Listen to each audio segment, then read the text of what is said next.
Alors, j'adore travailler à l'hôpital. Je suis trop ravie de travailler à l'hôpital.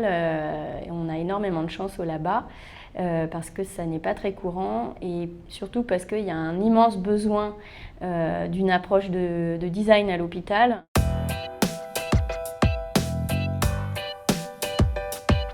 Bonjour, je m'appelle Marie Coirier, je suis designer et je suis responsable du laboratoire de l'accueil et de l'hospitalité, le LABA, du GHU Paris Psychiatrie et Neurosciences.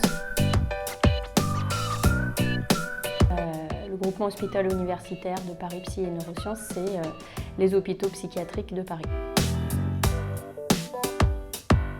Mon métier, c'est designer et c'est vrai que je l'exerce dans un milieu pas très courant, l'hôpital psychiatrique. Mon métier, en fait, c'est de faire vivre l'hospitalité à travers tous les projets qu'on met en place à l'hôpital et sous des formes multiples. Alors, en tant que designer, on est souvent amené à fabriquer des choses, des espaces, des objets, des informations, des dispositifs divers et variés. Et de les mettre en test dans les services, de les concevoir d'abord dans les services et ensuite de les tester avec leurs principaux utilisateurs.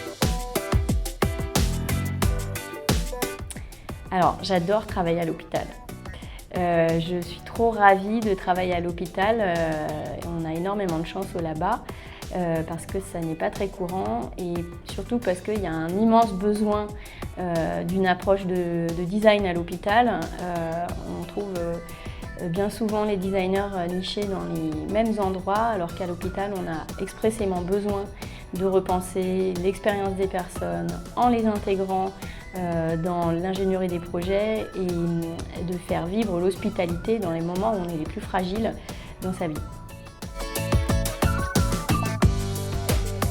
D'abord une immense flexibilité parce que on travaille dans un univers qui est très contraint sur tous les plans et qui nous demande toujours de bricoler, de nous adapter à un environnement contraint particulier avec aussi une certaine encore méfiance de la part de la plupart de nos collègues, des services de soins qu'on vient voir. Alors, avec lesquels on apprend à travailler, mais au démarrage, c'est quand même toujours assez surprenant de voir arriver un designer dans un service de soins qui vous dit, qui va vous aider à améliorer les conditions d'accueil des patients et même soutenir le travail de vos équipes.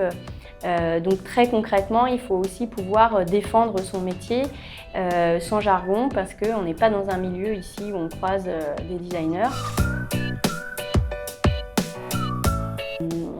Au milieu de mes études de design industriel, j'avais fait un stage très indus en Chine qui m'avait beaucoup marqué parce que j'étais allée chercher la chaîne de production. J'étais allée chercher comment est-ce qu'on fabrique des produits qui nous entourent au quotidien et c'est un stage qui m'a beaucoup marqué parce qu'en revenant, j'ai eu une crise existentielle. Je me suis demandé comment je voulais exercer mon métier, si c'était bien ça que je voulais, ça que j'étais allée chercher en tout cas dans une école de design. Et suite à quoi, je me suis remise de cette crise et j'ai trouvé une voie, ma voie qui était beaucoup plus proche du terrain, du public, de l'intérêt général. Il y a beaucoup à bâtir avec ma discipline qui est encore très neuve. Donc le service public, il y a aussi l'enjeu d'y développer, d'y faire exister notre discipline, ce qui est un peu moins une question dans certaines sociétés privées dans lesquelles il y a déjà des politiques de design, il y a déjà des stratégies autour du design. Dans le service public, c'est à construire, donc c'est plus intéressant. Comment construire l'hôpital avec les patients? Comment est-ce qu'on pourrait imaginer la rédaction du cahier des charges d'un hôpital avec ses patients, avec ses familles? Je serais très curieuse de voir ce que ça change en fait dans l'approche. Se former, se former, se former.